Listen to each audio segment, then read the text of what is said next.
This is Humble Mind. Today we're speaking with Allan Boyle, who's the founder of Saltwater Consulting. And he's going to explore with us exactly what it means to design a process, what it means to have a bias for action, what it means to be obsessed about customers, and a few other secrets and principles that he picked up during his time working with Amazon. I think you'll really enjoy this one. If you're curious about our community and exactly what it is that we do at Humble Mind, join us. Check us out at humblemind.co. Now, here's the conversation. Enjoy it.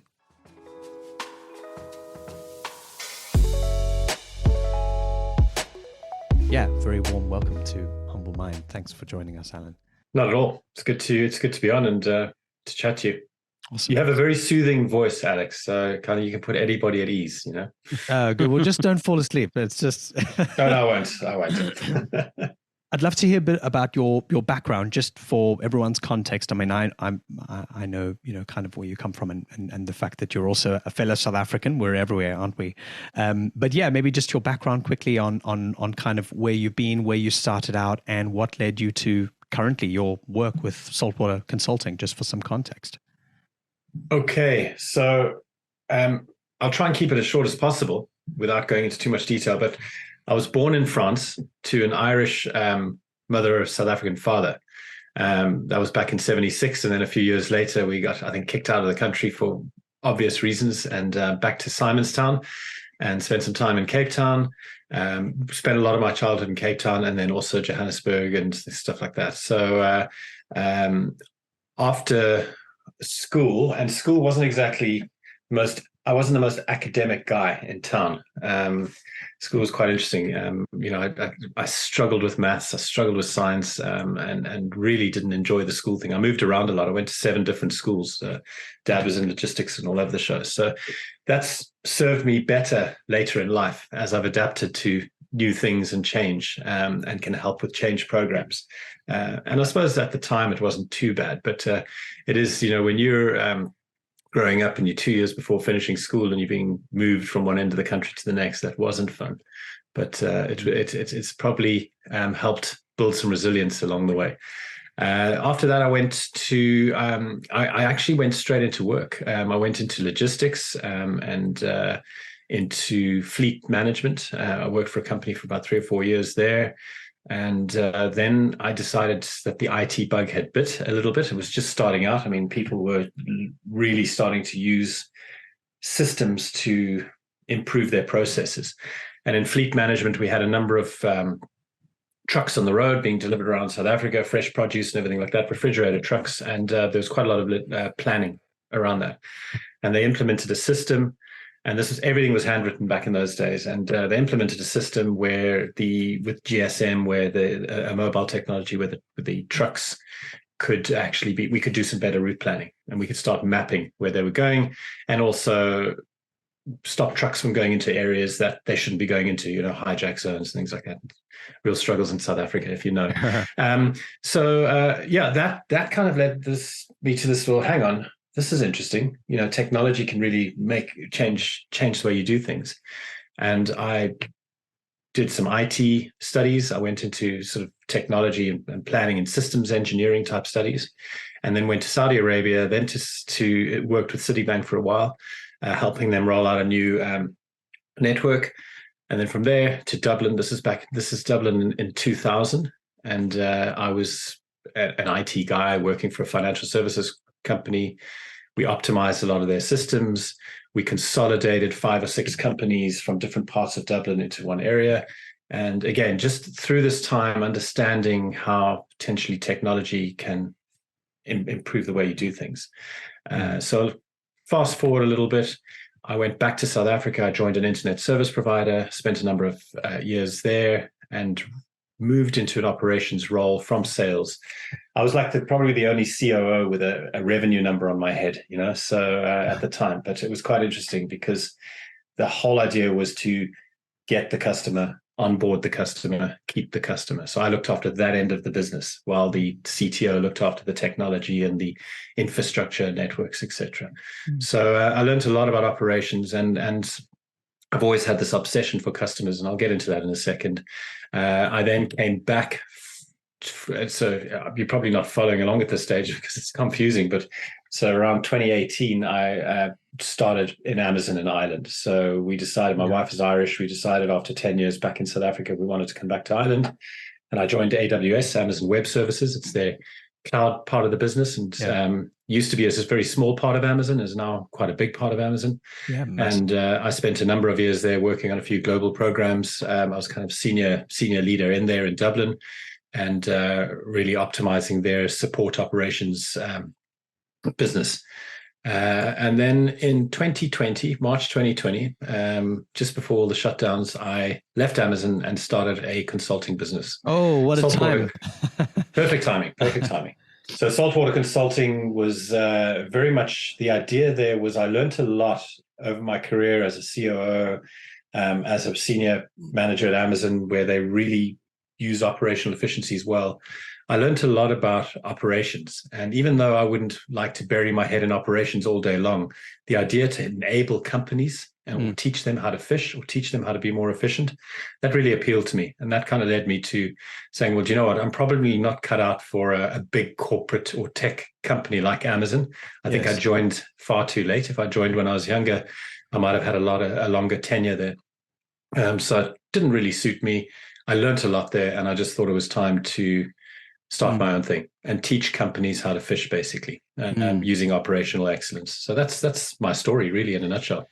Is it? I mean, we're going to get into some of your thinking and your methodology, which I love, the think, design, implement, in a moment. But is it useful having a working definition of operations for us? Because I think often people who are at least not operationally minded or don't work in operations think that it's this big kind of blob. It's somewhere between the, IT support and tech and, people doing equations in the back office, So is there a useful way that maybe you've found or in your experience to talk about what we talk about when we reference operations? Because it's such a massive area, and it's the engine room of the business, isn't it? Yeah. Well, it's operations is actually, you can, the other word there, or the verb would be operationalizing, right? So operationalizing an area, and you can operationalize everything from sales. Yes. It's all about your metrics, your processes. But to sum it up, operations is the integration of all the functions in a business. So so you would have, you have your sales, and you have your marketing and your brand, and your CEO might come into a business and look after the north. This is where the North Star is. Here's the culture. Here's where we're going. And they may be more strategic. They may be more external facing. Operations is the integration of all the functions. The way the functions can actually hand over processes from one to the other. So sales into customer projects, into onboarding, into support, into customer retention, right through to finance. So I would look at operations as you've got your functional owners. So you might have a head of sales, you might have a head of finance or head of projects, or if you're in a product business, it might be a head of manufacturing, whatever it is. Operations ties it all together. Yes. And generally uses, in layman's terms, would use a scorecard or a dashboard where the key metrics align across the business. So you need to know that if leads are not coming in to the sales part of the organization, that's actually going to create slack or too much capacity in your onboarding or your project delivery team. So all the teams need to be looking at each other's metrics. And I think that's key. And often we see in businesses, the functional owners look at their own metrics and don't really worry about the story that's going on outside that. And that's where bottlenecks can happen. That's where constraints can happen. So that's really the idea behind operations. And it's not always the first role that gets created, because in a small, scrappy startup, everybody has to do everything, right? So that's kind of, it's something that evolves as a business needs more structure. It's a great way to just think about operations, and I've always kind of thought about it in the way you've said, but it's great to define it like that, where it's not its own vertical like sales or finance, which has its own set of kind of defined parameters, but rather the sort of the glue that really blends all of that together and makes it work, and makes it kind of work in an interdependent kind of way as well, right? It's like It's the lattice structure that holds it all together, really. So if anything, each department really has an operational interest as well in order for it to just function normally. So exactly. Each department should have an operational interest. And I think a lot of the time when businesses, again, are smaller, everybody does what they need to do. I mean, especially in a startup, in a scrappy startup, you'll hire people that are jack of all trades. That's what they're meant to be. So you might have somebody doing cold calling in the morning and then organizing the event the next day and then going to the printers to pick up T-shirts for something. They do everything and they have to do everything. And you've got the CEO jumping in, dealing with customer problems, and you've got the CEO on the support email. That's the way it works. But then once you build that structure, you need to you actually need to start thinking, okay, right, sales needs to do what sales do, and they do it well, but we need to start creating functional owners. And then operations then turn around and say, right, this is how you operationalize sales and the various other things, so that there's harmony between the business units. Absolutely. Yeah. I see a hand up. Yeah, I see a hand down. Is it appropriate to ask a question right now? Of course. Go for it. Allan, you've made a very good point, because I'm involved in lots of startups and small to medium kind of enterprises. Operations is the core, right? You screw that up and you get lots of stuff wrong all over the place.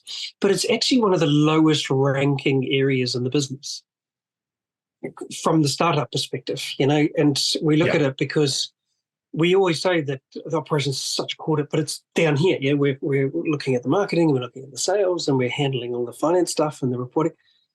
It's a very good point. Isn't it bizarre? It's one of the most core parts of the business, but it's one of the lowliest ranks for quite a considerable amount of time. I'm interested in your view on that. Yeah, it's a good comment. And again, I always talk about my role, saltwater consulting, is to help companies go from scrappy to structured, from that scrappy scale up to from a scrappy startup to a structured scale up. I don't think you need to focus too much on operations early on when you have to be scrappy. You've got some funding, you've got to get product market fit. You've got a little bit of hustle culture where you've got to get stuff done, especially in the startup space. I think the best operational thing you could do is put in some key metrics and make sure that there's a very good North Star and that all the team are aligned to it. So in the startup space, you probably heard this through Google and other big tech companies, the concept of OKRs, or objectives and key results, like SMART goals. So if you can get some key goals in place early on and just say to all the teams, you need to align around these goals in some way. It doesn't matter if it's a little bit scrappy to start. You don't want people looking at scorecards and solving for operational efficiencies at the very beginning. And normally when you're building a scale up, you don't have necessarily, you're not looking at efficiencies. You're looking at getting that product out, landing the first customer, getting some sort of revenue, and meeting those, whatever metrics are set for the business. A little bit later, once you start implementing teams and you're now having to put functional owners in place, that's when it actually, you're right, Bruce, becomes, it's core, absolutely. And it doesn't always get the platform that it needs. I think that's the challenge. And I think you need to build that. You've got to build that culture, that operational culture or rigor into the business. So, sales people turn around and say, oh, I don't worry about operations, but, they're all asking for the biggest and fanciest CRM system. And I say, well, if you don't put anything into that CRM system, you're going to get nothing out. So the big question I always ask companies is, so what? Okay, sales, you want a flashy new HubSpot CRM system. What are you putting in and why does it matter? Do you want a single source of truth for a customer? Do you want the CRM so that you can maintain the customer? Like, why do you want this? So asking questions helps them really uncover what is true to them, what metrics are important to them. And then if you can build them into the whole benefit, if you can help the various teams understand why the metrics are important, whatever the metrics specific to their environment. We can talk about customer onboarding metrics. We can talk about other things, but little things that are important, you can actually get them to really work towards keeping those metrics green. And I think that's really that's key. It's just building that culture and letting every person in the business know that they actually need to operationalize their own departments. It's you hit on a word there, culture, and I would love to dive in. I've been really curious for the last couple of days leading up to this to kind of dive into what you learned specifically from Amazon. And how you now not only bring that into your own practice, but some of the some of the things that maybe surprised you or, interested you or kind of stood out to you in your time at Amazon, and how they were able to build exactly that operational culture. Because it seems that, kind of just reading between the lines of what you're saying, operations is really not a department or even a function of the business. It's sort of this kind of, these cogs that seem to turn together, that the whole business has an interest in making sure happens in a certain way that brings about efficiency as a function of just what this culture does and what it lives itself as a culture. So yeah, I would love to explore that with you. Yeah, and Amazon has, firstly, there's mixed feelings. People talk about it as being quite a toxic place to work. It's a tough place to work. It really is tough. And there's a fire hose of information coming at you. And, you've got to be quite disciplined in deciding what work you do, what work you don't take on. And you can very quickly get into where I was, that's a burnout stage where you're working every hour that they send you and you're just trying to do everything. So, but in saying that, one of the things they've had since the very beginning is their concept of LPs, or leadership principles. And I think they have 16 now. I think they might have had 14 when I was there. They evolve from time to time, but generally they are the guiding values in the business. And they publicize, they write books about the Amazon leadership principles. And they'll have various things. Now, the leadership principles, when I was there was 14 of them. One of them, obviously, naturally, is customer obsession. And they're obsessed about customers. And I can give an example around that, how I thought I was customer obsessed, but failed, at it. Not obsessed enough. No, it's just my approach. And it's actually, I'll get into it in a second. But the leadership principles, they have other principles like disagree and commit, dive deep. So really diving into the data. They expect their leaders to be very broad, but then be able to go straight into the weeds on an issue if they need to. So all of these leadership principles act as levers, and not necessarily to be weaponized, to used against somebody else, but they came into every part of the business. So when I was interviewed, I would have had 6 or 7 interviews there, and each interviewer spoke to 2 leadership principles. And they were asking me situation type questions, maybe about my technical background or my ability to lead a team or whatever, but they wanted me to demonstrate a leadership principle. And there was 14 of them. I'm not going to go through each one of them, but they have these values in a business, but the values work for them. They become these big operational cogs in the business, which is quite interesting. A lot of companies talk about their values. And when I go and consult with businesses, I say, right, what's your mission? What are your values?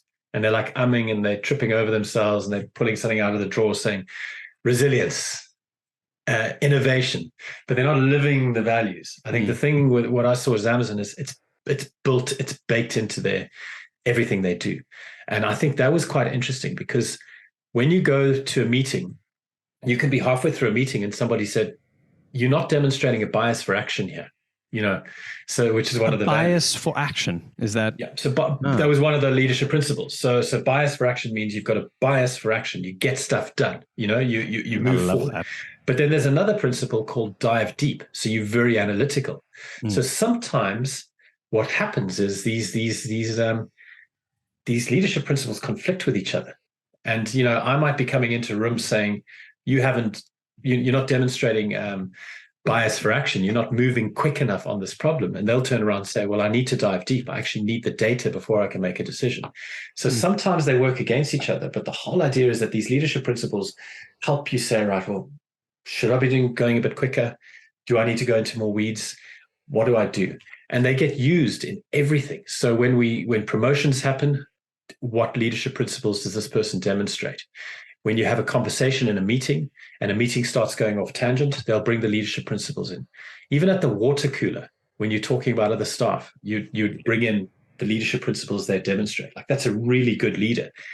He demonstrates customer obsession like we've never seen before.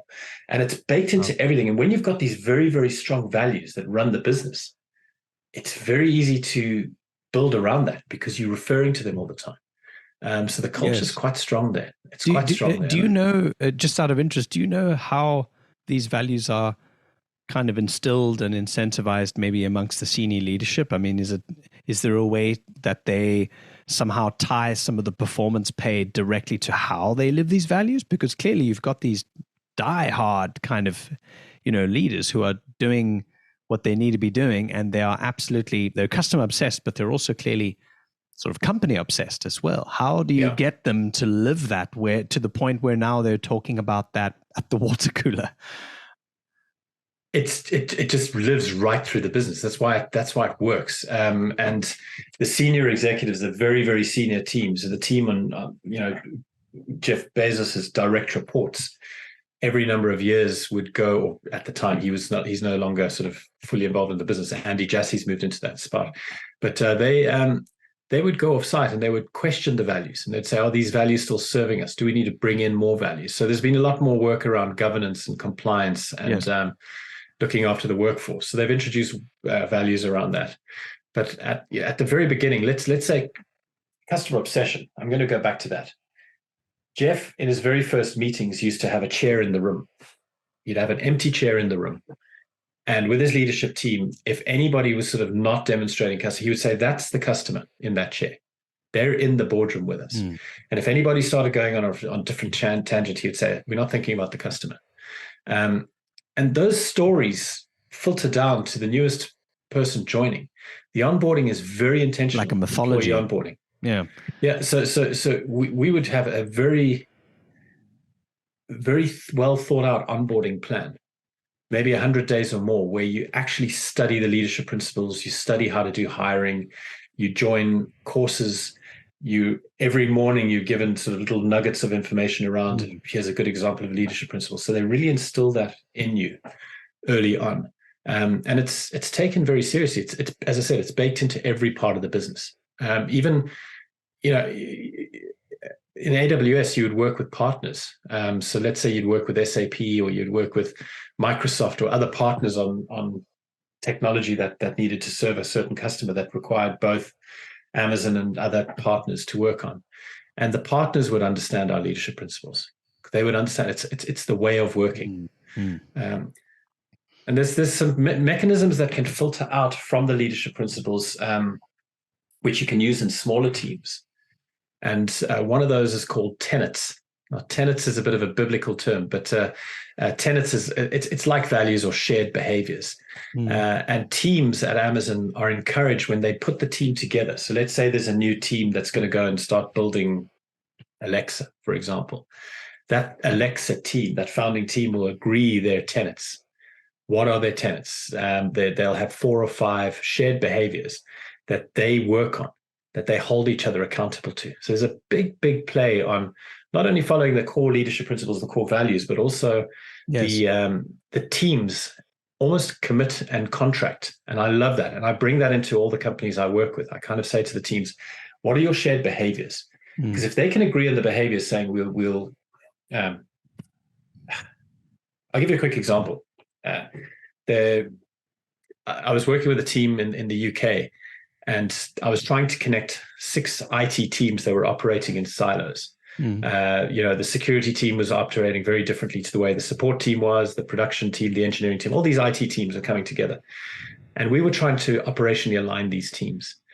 And we worked with each of the teams and said, look, we need to develop a set of tenets for this group. And one of the tenets was, there's no such thing as a stupid question. Now, that sounds like a silly little tenet, but it's a hugely important one when the engineering team are full of ego and they're shutting down the conversation every time a poor guy in support was asking a question saying, hey, how does this work? And it was also, it was almost extinguishing the introverts in the room that didn't want to ask a question. Yeah. So by actually creating a tenet saying, there's no such thing as a stupid question, you're encouraging the quiet people to speak up without being reprimanded by that egocentric engineer that kind of thinks he knows it all. And you're also helping that engineer realize that, hang on, this is our shared behavior. So allow that question and be patient and be open to that question, because that question may drive the conversation forward in a different way. That's an example of how you can use shared behaviors.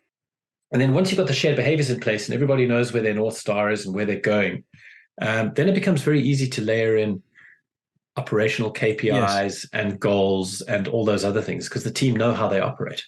It's also something that it's brilliant because it's simple, firstly, but also because it creates this kind of container of psychological safety, right? If someone feels that, look, I really do have a problem, but I'm not going to bring it to the rest of the team because I don't want to be lampooned or I don't want to be mocked or, whatever the prevailing attitude is. But now if you're putting there as a rule that you're safe because any question you ask is not only good for you, but it's good for the rest of the team. And changing that behavior as a kind of a rhythm is then something that everyone adapts to by making it a kind of a behavioral rule or like a principle for how to behave. Yeah, really, really clever. And you do it with the team. So, if you're working with teams, you invite the whole team in and you say, we're going to write a set of behaviors that work for us. We're not going to have too many, but we want to have a number that make us tick so that people outside the room, if we had to explain that behavior to them, they would say, yeah, that's true. Absolutely true. That you can see that team lives that every day. So. Yeah. So, sorry. No, carry on.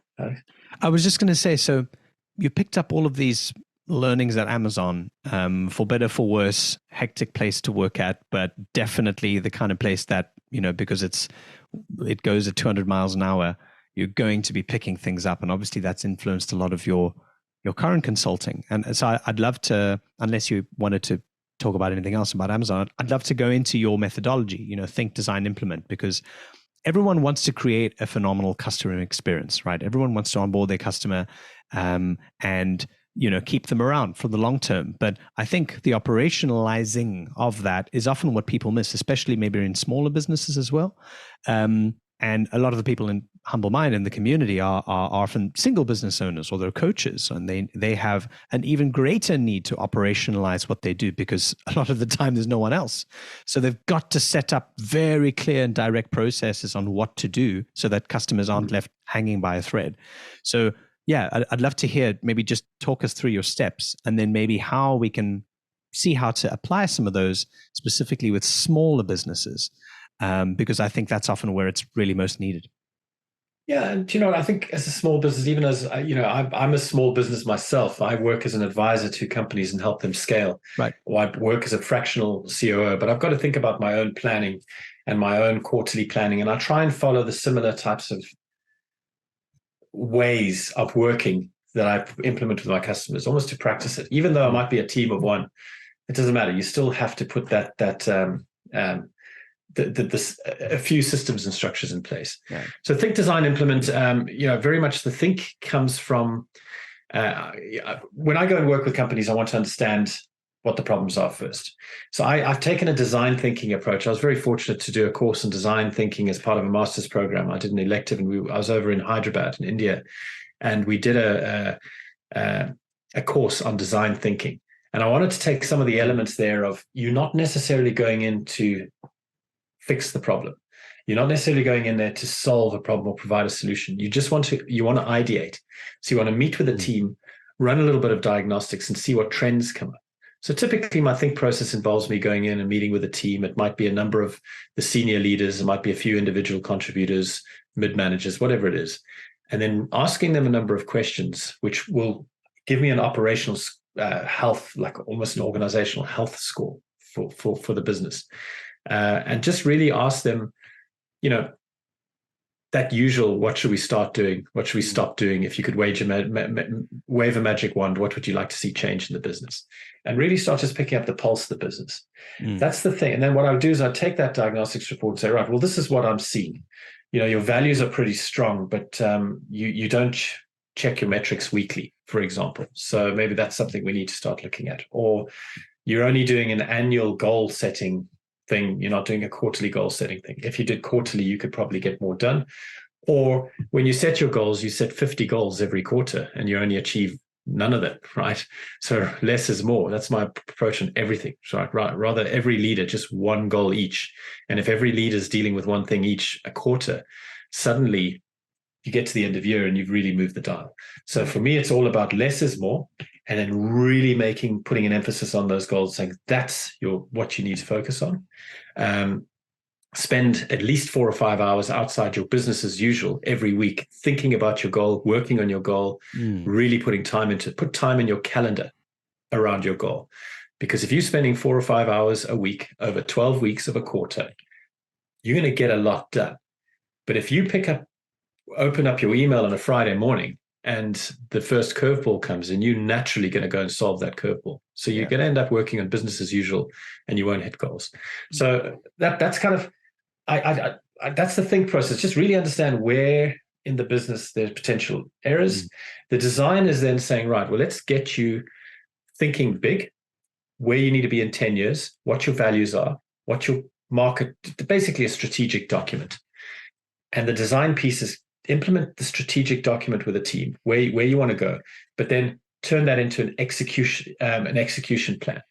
So strategy is great. Execution, a lot of companies don't get right. So I'd spend a few days with the leadership team saying, right, what's your go-to market? Where do you want to be in 10 years from now? Where do you want to be 3 years from now? What are the 3 unique identifiers, the 3 things that make you stand apart from the rest of your competitors or the rest of the market, and really get them focused on that. And then say, right, you've got your behaviors, you've got your North Star in terms of where you want to go. We know you've got your mission. We know what makes you unique. We know what your go-to-market strategy is. Now let's start working through what are the things you want to try and achieve this year or this quarter to get you to that 10-year plan. And then we turn that into a SMART goal or a metric or a KPI or dashboard or whatever, and we make sure that team works towards that every week of the year. That's the design piece. So get them a strategic doc that is executable. So they almost have a plan, a blueprint. You looked at the Lego Land Rover in the back there. It's that Lego book that you use to build that Land Rover. That's the plan we want them to have, almost a paint by numbers. This is where you're going to go. Don't deviate from that. And then the implement is really me hand-holding, joining meetings. When I work with scale-up companies, it might only be 1 or 2 days a month. I might join their weekly management meeting. I might chair their meeting. I might help them with interviewing. I might look at their dashboards. So every month might be something different, but I'll bring them through this journey of operationalizing their business. And that's the implement piece. So yeah, that's awesome. That's how it works. How it works. So in terms of consulting, like think is, it's a 1 or 2 day engagement with the team. The design is a bit longer, and then the implement is an ongoing 12 to 24 month plan. Just something that stood out for me in the process that you were going through now is that so much of what seems to be guiding the kinds of conversations that I find on YouTube and in podcasts, especially around small businesses and how to set up your small business, is that it's all about kind of getting to the point where you can sell and start selling as quickly as possible. And process is really just something that kind of facilitates that. And it really doesn't matter if it's ugly. And like you said, if it's scrappy in the beginning, it's fine. But at the same time, there is a point you reach where the process itself becomes part of the experience that a customer might see or a part of what they see. And the more that we kind of skip over that and sort of like, we'll kind of get it right on the way, rather than taking that time out to think about it like, no, I'm going to take these 3 hours now and specifically think, what are those values? Do I have the bias for action? Do I have those Amazonian kind of approaches to this? And then let that dictate the action. And it seems like it's such a healthy and very welcome, different way of looking at it. Especially once again from a sort of maybe a smaller business owner where you're all about just bringing in revenue, and get to the customer. But that's more about kind of like, ship the cupcake and not the wedding cake. Doesn't matter if it's a piece of shit. Let's just get going so long, and then we kind of work on it on the way. But you're saying, well, rather spend more time thinking a lot more deeply and almost challenge your own thoughts on that, and then consciously design that process. Because if anything, a lot of the time people don't think about designing a process. A process kind of is just this, chunky equation of things that happen, But if you're actually consciously designing or creating something, it's a totally different way of looking at it. Yeah. And you know what, Alex, I'm conscious of the fact that the headline for this was talking about customer onboarding, and we haven't touched really on that yet. But the process is important. And you know what, a lot of companies are scared about designing the processes. The first time that they bring me in is like, we don't have any processes. We need you to help document the processes. And I go back to the thing. If the company knows where they're going and they've got the organizational behaviors in place, and they got some goals in place, the process mapping becomes easier. Yes. The organizational chart is also quite important. A lot of people do an org chart and say, right, CEO, COO, sales guy, product guy, but they don't do an accountability chart. And the accountability chart is key because each role needs to have 5 or 6 responsibilities. So if you're the salesperson, you're responsible for revenue, you're responsible for onboarding customers, whatever those 4 or 5 key responsibilities are. Once you've got an org chart in place, the process mapping becomes quite easy because it's like writing a book. You say, right, we've got our org chart. Those are the chapters, the function areas, the chapters of the book. We now need sales to go and write their part of the book. And then once everybody writes the book based on, similar, the 5 or 6 roles and responsibilities for each function can take ownership of writing their processes. And that's when you bring it together and you can optimize. And the first round is normally bad. The process is, it's scrappy, it's messy. People are bringing in pictures here and they're bringing in different ways of doing it. But then once you've got that in place, you can then start scrutinizing each team or each of these processes and say, well, now we can improve it. So I've got a concept of SFD, which is shitty first draft. It's the first draft you write that you don't care if anybody reads it. You're almost writing it for yourself. And it's another bias for action thing. It's a great way to get started. Just write something that you don't really care that anyone else sees. So write your process, just get it down. And once you've got that in place, you can then optimize and you can then clean it and finesse it a little bit.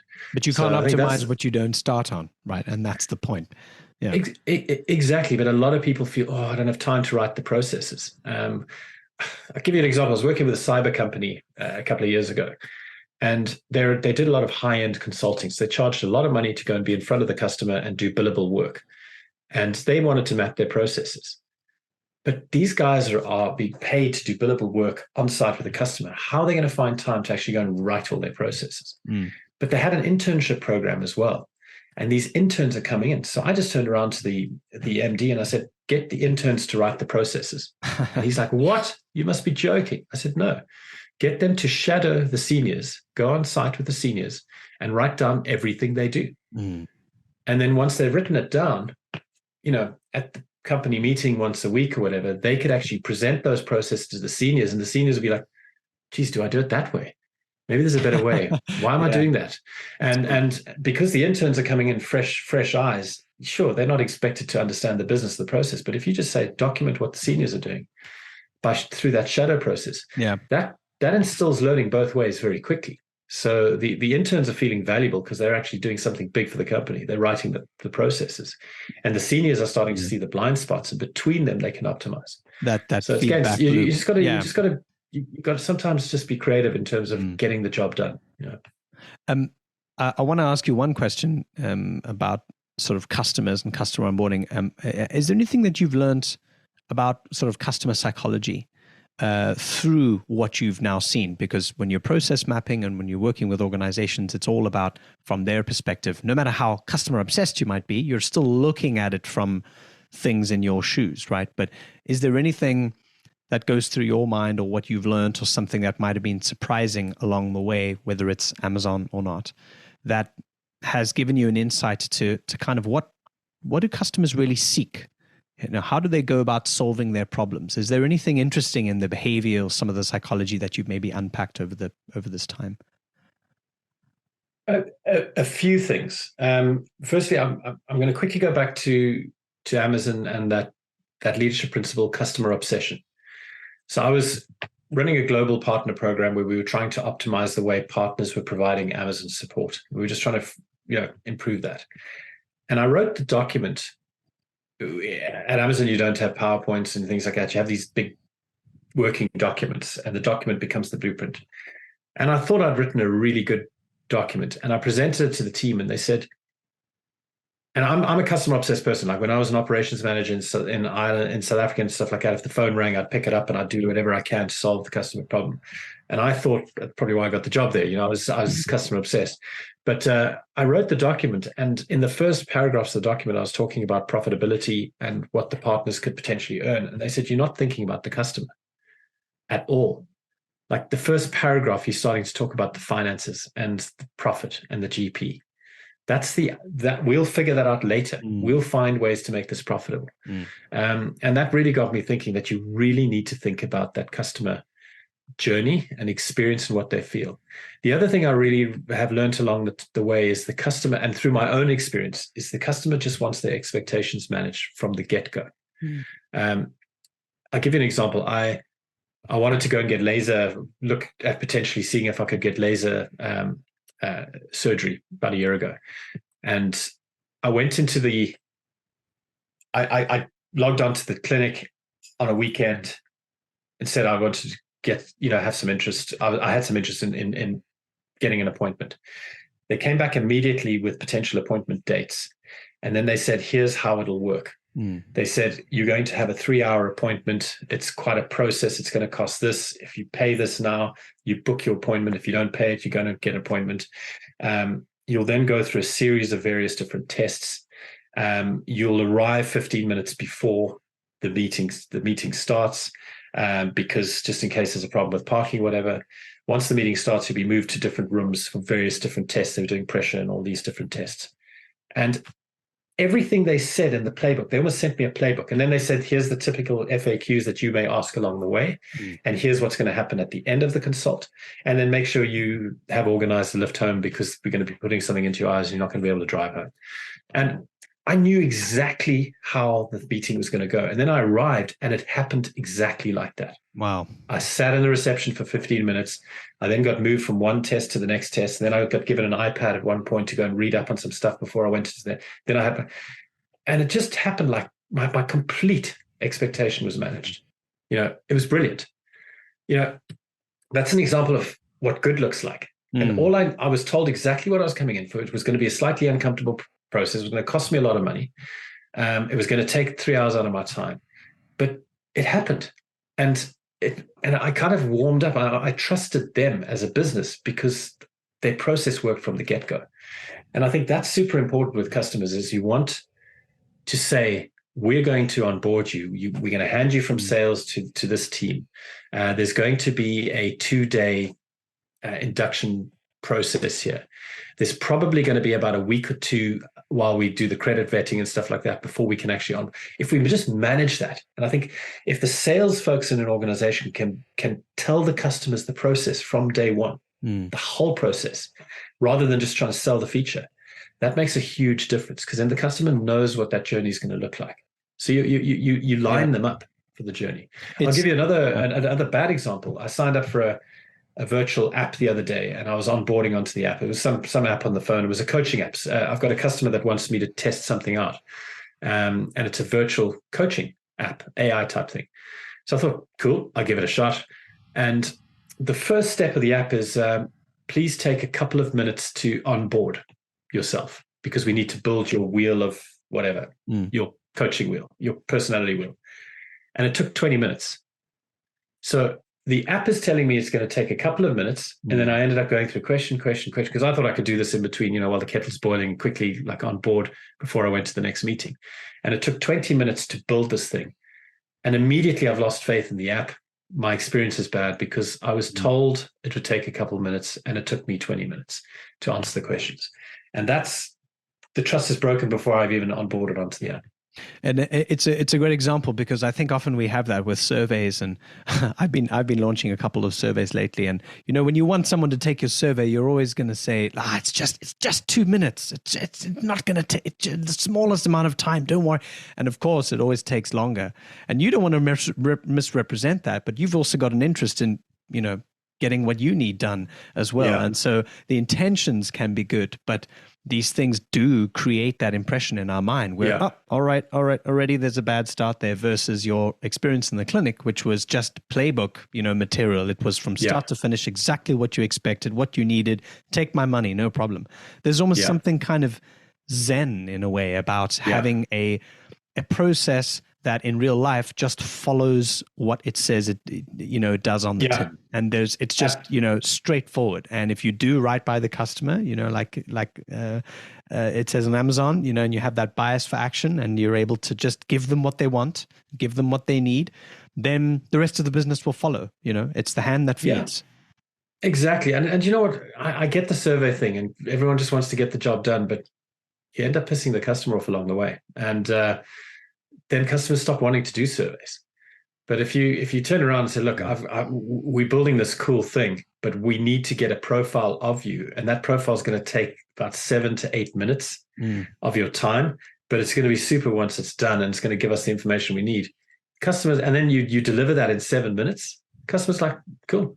Yeah, totally. No problem. Yeah. But if you kind of say it's going to take a few minutes, just complete this quick survey, it drives me. I hang up on people that want to do surveys with me and say that just a couple of minutes, because I'm like, it's not going to be a couple of minutes. So Absolutely. rather just manage the expectations, Yeah. I've got another 1 or 2 questions, but I do want to check in with John and Bruce if there's anything that's piqued your curiosity in the conversation, if there's a question or a comment. Happy to come back to you guys as well if you have. Okay, yeah, John. No, I wanted to test whether GChat has got a thing where if you put your hand up, it does the hand up thing and you don't have to click anything. Ah, really? That's cool. Okay. No, just with regards to being like a startup and all that kind of thing, my wife told me that when they started their live events company, they were pretending to be their accounts department and their sales department, and there were just 2 of them, and they would literally like say, "Please hold for us, our accounts departments," and then they'd like put them through, and then pick up, and like they're both actors. So would like, they do a different voice and all that? Yeah. I just wonder, it's very interesting to think about like just mapping your processes, because I find that with everything changing so quickly, it's every time I get a new pitch or I do a treatment on a new show or for a podcast or whatever it might be, like I end up using a different template every time. Like I'm just always learning so fast that I'm never in a position where I'm like, cool, this is the way and this is my process, and I don't know, at my scale, it's more a case of like, I guess, having templates for stuff like invoices and pitches and all that kind of thing. But yeah, I wonder whether, like where's the best place to kind of start working on working out these, or I guess writing down these processes. Like what's the lowest hanging fruit in this for a small startup like me? Yeah, I think look, what happened with me is I had the process think, design, implement, and I kind of built it around that. So when I speak to a customer, I say, here's my process. I think we then go into a design stage and implement. The think stage costs whatever, and it's a diagnostics, and at the end of it, you can leave. The design stage is a diagnostics, and at the end of it, you can turn around and say, cool, we've got the plan, we're going to execute on our own. Sure, and you can leave. Right. The implement is a 12 to 24 month commitment. I don't do 3-month deals. I don't do 6 months. It's 12 to 24 months. And you can take it or leave it, and so you kind of, you illustrate the process. So I think in terms of your question, where do you start? If you can illustrate the way you work with customers. So the first step is, there's an onboarding stage. Then we talk through the templates we create and designing the show, whatever it might be, and then we get into actual production, and then there's a post-production piece or whatever it looks like in your business, and you can illustrate that and you can bring it to the customer at the very beginning. Right. You'll start staying true to your own process. So the one thing I'll turn around to the customer and say, look, when I've done a discovery call, I said, I will get you I know that it takes me, if I'm trying to find a new customer, I do a discovery call with a customer. It could take between an hour and a half. I really get to learn them. Then we get into, there's an NDA. So I'll sign an NDA, because if a customer signs an NDA, they'll tend to commit to doing a little bit more with you. So I'll say, look, I'm going to be sharing a lot of information during the diagnostics. You're going to be sharing a lot of information with me. So we want to put an NDA. So I said, first step is we've got to do a discovery call. Then I will get you an NDA. Then I'll get you a proposal, and it'll be a 2-page proposal. And I never go beyond 2 pages on my proposal. So when they get the proposal, it's a 2-page proposal. So I kind of start bringing how I operate to the customers from the get-go. Right. And they say, okay, well, Allan said he'd send me a 2-page proposal by the end of the week. He sent me a 2-page proposal by the end of the week, not a 4-page or a 5-page. And they kind of like, that's great. This guy kind of gets it. He's always about less is more. He's always trying to reduce. He's keeping things simple. He's not sending me tons and tons of information. He's sending me to the point. And then it's a very clear yay or nay, go or no go. Do you want to do business? So I've kind of refined it. When I first started my business, I was like, umming and ahhing and trying to do all things to everybody. And I was like 5 pages to this customer and then 6 pages that. And I was spending 4 or 5 hours in a proposal that I probably wasn't going to win anyway. And I decided I just needed to make it simple. Did a 25-page pitch yesterday. Yeah, exactly. So the big question to yourself is, how could I have made that pitch a 4-page pitch? What could I take out there and bring the 25 pages in later in the process, but only once you knew that it was, maybe it's not possible in your business, but really, like, always be optimizing, always be looking for, if I had to do this 100 times, would I have time to do 25 pitches every time I meet a customer? So almost sort of think a little bit bigger and then say, right, if I had to do that another 10 times, right, would I spend that many hours on it? Probably not. Okay, let's refine it. Right. And is, in terms of mapping that process for the customer, I really like that idea. Is that something that you would put on your website in public, or is it only something that you would do once the lead is kind of arrived?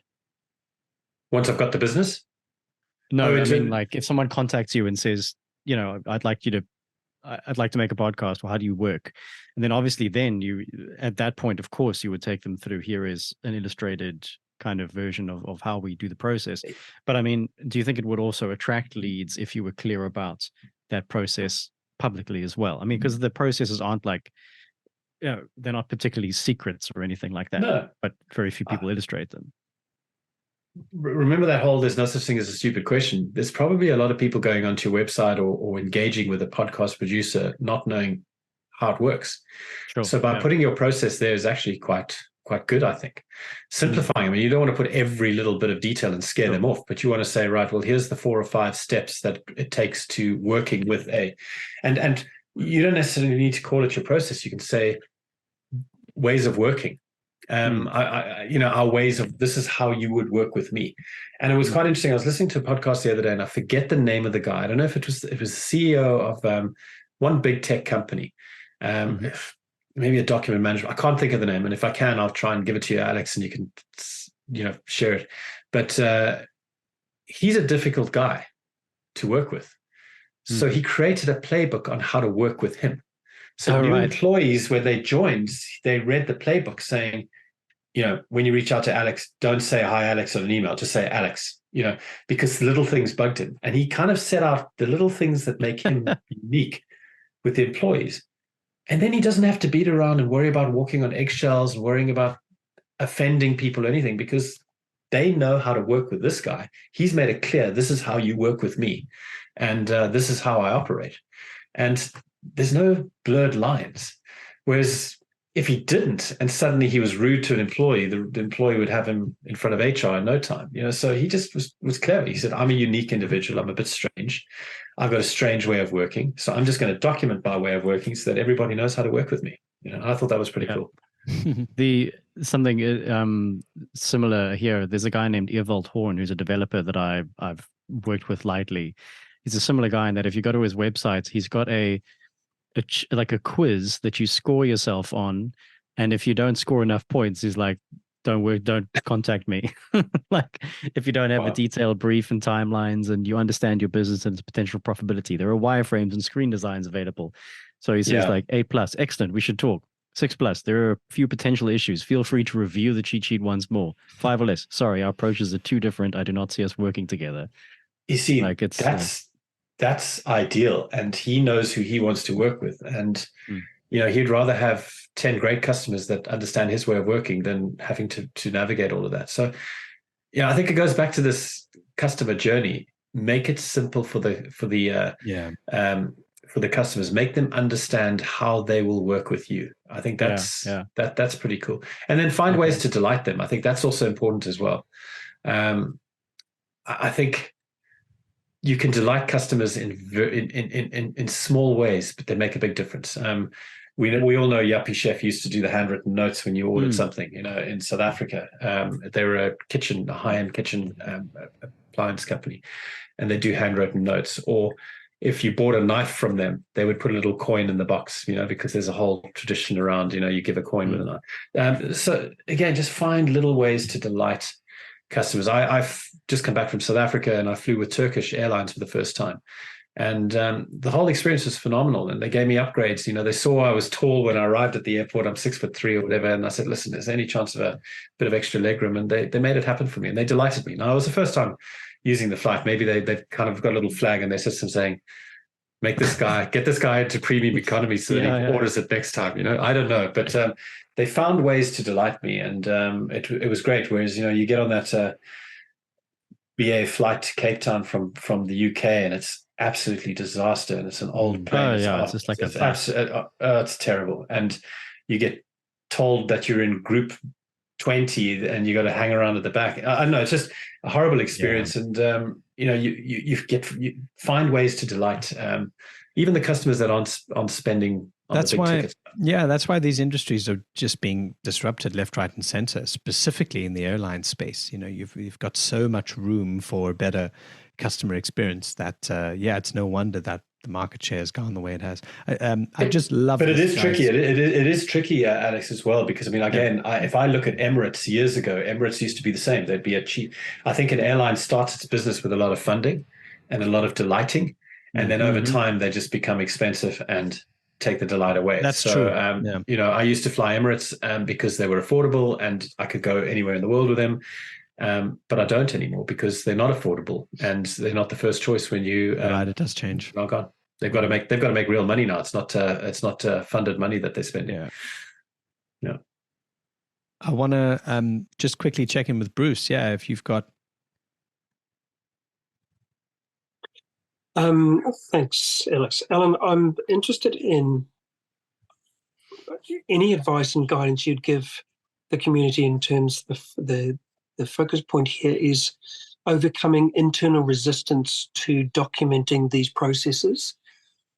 In these smaller, medium sized businesses, you know, there's a lot of kind of corporate immune system to we don't have time.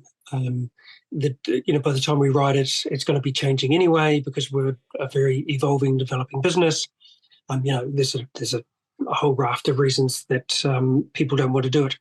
Part of it is skill set. You know, they're not used to it. They don't know how to do it. They don't know what to do. So businesses are not coming in with, you know, here's the framework, you know, et cetera, et cetera. So what guidance would you give us to removing resistance to ensuring that those very important processes are put in place? I think the first thing is, I'm just trying to think about how to frame this best. I mean, the example of the telling them that it's a book and that everybody in the org chart writes part of the process, you breaking it down into small chunks.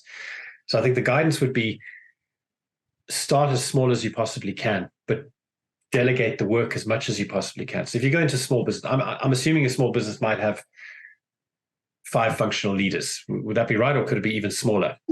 Probably, yes. Yes. I mean, less than 100 employees. Okay. So less than 100 employees. And they're all busy and they don't want to write the process, and they're saying that our business is moving so fast that we don't. The whole idea is, you know, the processes might help them change the way they shape their business as well. So by having the processes, that's actually a benefit. But you don't have to write every single thing.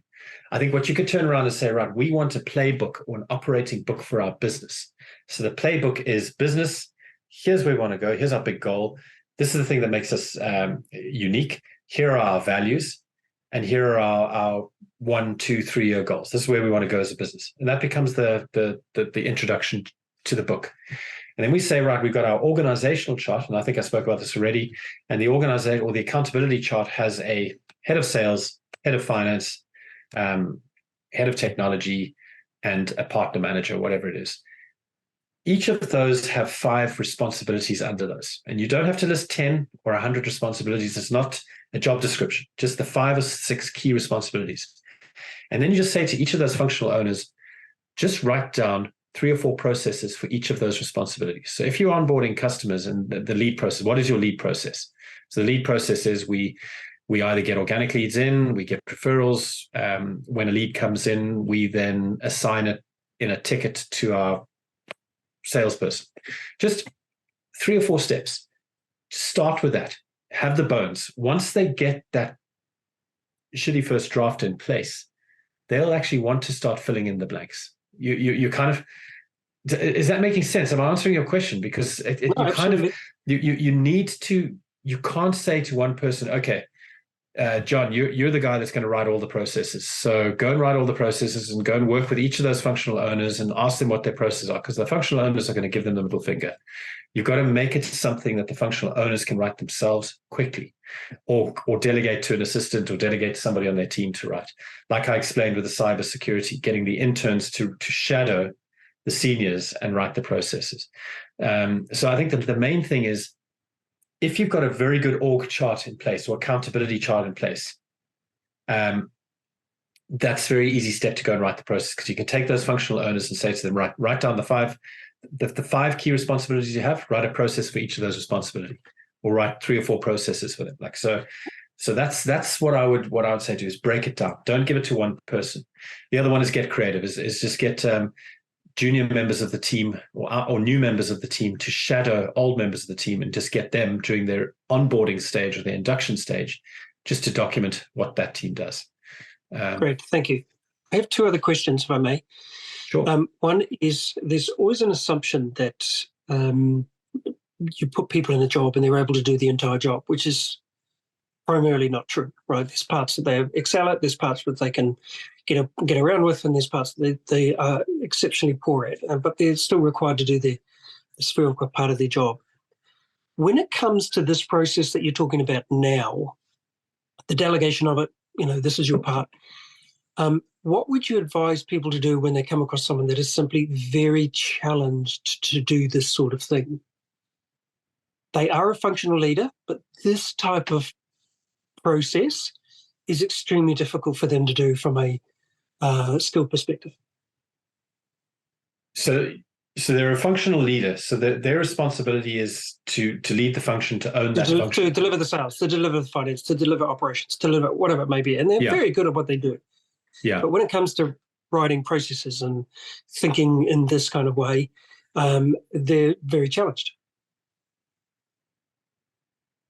Yeah, it's a tough one. I challenge why they're a functional leader. You got to deliver the sale. So what is your process for delivering the sale? Companies that have less than 100 people are stuck with this type of scenario quite a lot. Because the functional leader is very good at doing something, but they weren't employed to write this kind of thing. So I come across this periodically, and I'm kind of like, there are ways around it, but I'm wondering whether you have any kind of insights as to, other than replacement. Yeah. Because it may not be possible. Are there ways of wiggling through this? I kind of get it. I mean, again, I've worked with sales teams as well, and I've been a sales leader, and getting your business development executive that plays golf every day to start writing processes, it's near impossible. But I think you need to say, you've kind of almost got to coerce them into the benefits of the process. You can say, right, don't you hate it when you've just landed a big deal and then find that the guys in engineering dropped the ball for you?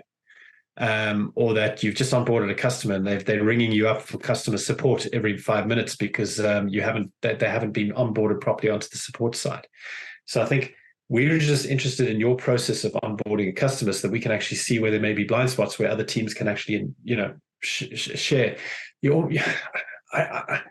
I don't know. I mean, I suppose it's down to personality and understanding the person, but you also want to say to them, look, the customer is with us for a long period of time. We onboard that customer, or we sell to that customer.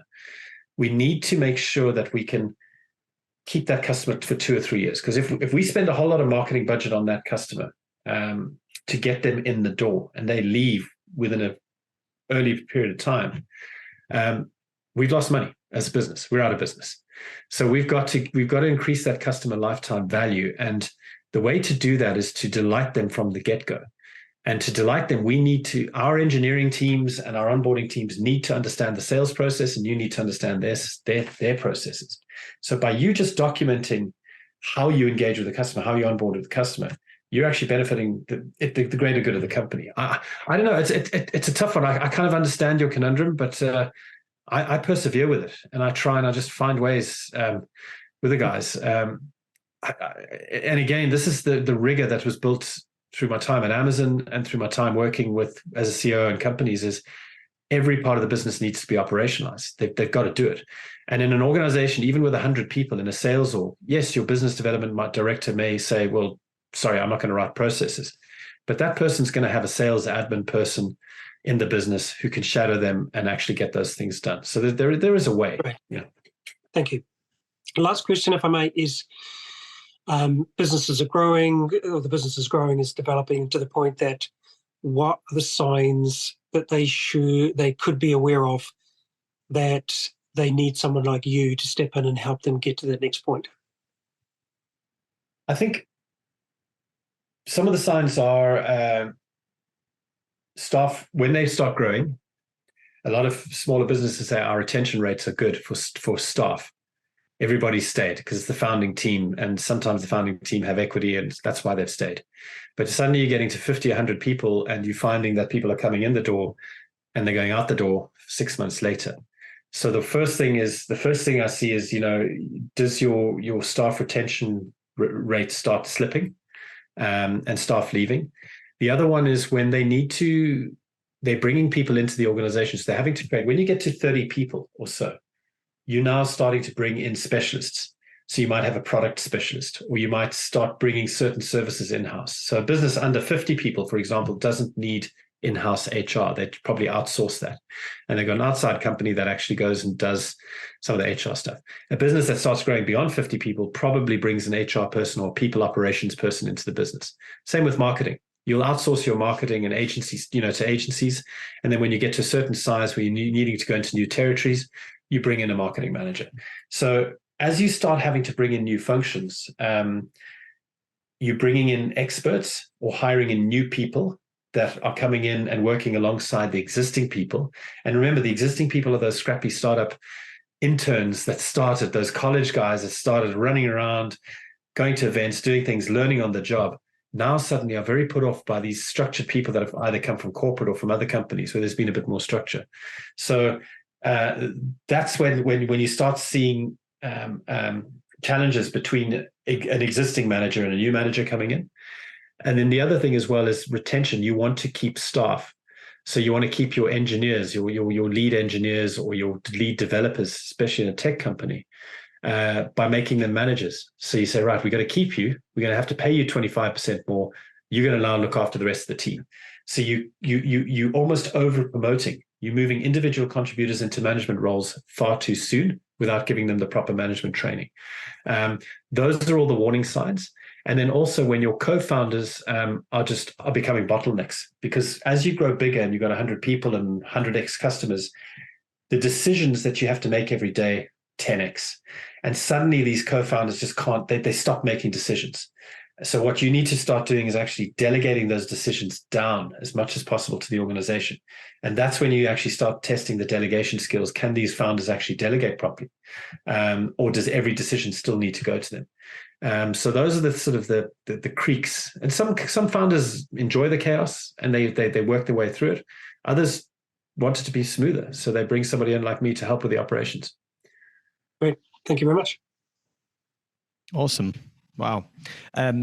This has been a great conversation. I've really enjoyed this. I've just got one more question, and I suppose it would be slightly remiss of me if I didn't mention the AI topic. And we have a sort of an unwritten rule here, Allan, on Humble Mind. Every time someone says chat, we've got to buy the whole community a round of cappuccinos. So yeah, so really, but my question comes from, we've talked a lot about creating and crafting processes and looking at operations as a mindset and all of these things. And there's something underpinning all of that, which is that it's an inherently human kind of element that drives all of this forward, right? Because it's about being customer obsessed, and it's about at some point being able to bring in the premium of a customer solving their problem. If they can't do it themselves or automatically online, then there's the ability to have it solved by another human being, or there's some kind of meeting of minds that needs to happen. But now if we look at AI and processes more and more being kind of automatically delegated, I happen to do a little bit of work on the side for a life and health insurance technologies company, and they sell directly to the providers, and they've got some very sophisticated very impressive technology that helps to do all of the digital twinning and the decision making, where there's no human intervention needed based on claims and requests that come through from customers. And so, just general blue sky kind of, any principles, any thoughts you have on, does AI have a role to play here? Is there always going to be a kind of a human-driven edge to operations as a focus in a business? Or do you think it's something that we can just whack into a couple of AI tools and take care of for us much better than humans can? Where do you sit on that? Look, I think AI is another tool, right? I also, you noticed right through this conversation, I haven't mentioned AI once, but another way, Bruce, impressive. And Bruce, another way that I would potentially help get that sales guy that doesn't want to write processes to write processes is stick something into chat, say, write the playbook for business development in a services company operating in EMEA territory. Done. And then you give it to that business development guy and say, look, what doesn't work on this playbook? And then that it's very easy for them to work on something existing. So yeah, the tools are great for operationalizing things and writing playbooks, and they're not bad. I mean, you can go in there. Decision making is important, but I think the important thing for me with AI, with the way the future's going, have you ever heard of the concept of the andon cord? No. So Toyota started this on their production line, that basically they empowered every single employee to stop the production line if there was a problem. So it wasn't a question of something's going to go wrong. They had this cords that used to hang from the thing. They're called an andon cord. And if you pull that cord, it stops the production line. And then the manager goes onto the floor, they figure out the problem, they solve the problem. So in an AI world, and we've seen this in banking, these neobanks and everything like that, where you don't engage with a pillar type bank, you never meet a bank manager, all decisions are made, your credit decisions, everything's done AI. Humans and customers need to be able to pull that andon cord. And when that cord gets pulled, a human gets involved. And if you're ringing an insurance company and the AI bot is guiding you through your policy, but you feeling at any time that you need to speak to a human, there should be a speak to human button. And when that speak to human button happens, the AI should contextualize where you are in the journey. Okay, you're talking about a credit card problem, so you want to speak to somebody in the credit card team. Within 3 or 4 rings, a human should pick up the phone. That's going to make it work really well. And I think companies need to focus on not necessarily having the humans in the call centers to answer every question, but having the humans when escalation is needed. So it's the concept of the andon cord. And I think with AI and with all this decision making being done and AI running it, you want a human to be able to sort of engage when needed. Does that answer the question? Yeah, no, it's a brilliant answer, because it reflects a principle that you're bringing into it, and I think that's often missing when it comes to how people are. Often company leaders in various different industries are trying to apply AI, where it's not problem focused, or it's not sort of principle focused. It's just like, let's just plug it into every hole. Let's just see if we can get AI into every single conversation. But rather, if you're giving it an application first off, and then approaching AI, then I think not only are you going to be more likely to be successful with that application, but then you're using it to solve a problem rather than it just being a novelty. I mean, I see it on the VC circuit at the moment, especially around Dublin and everything. Everybody talks about we're an AI company. No, you're not. You're a company that does whatever you do, leveraging AI tools. And I think people need to realize that, companies 10 years ago leveraged Microsoft, or they leveraged a scanner, or they leveraged a printer, because that was the technology at the time. Now the technology at the time is AI. So you're a car insurance company that leverages some AI to make some decision making to get your insurance quicker. You're not an AI company. And I hate that. It drives me mad when people say something that an AI company, and all the investors get excited. And I think a year or two ago, the VCs were throwing money at companies with the word AI in it. I don't think that's happening anymore. I think yeah, I mean, let's see. Sorry, have I just upset the whole community with one sweeping not statement at all. there now? Not at all. It's I just realized the invite here said AI in an AI world, and I've spent most of this hour talking about everything other than AI. No.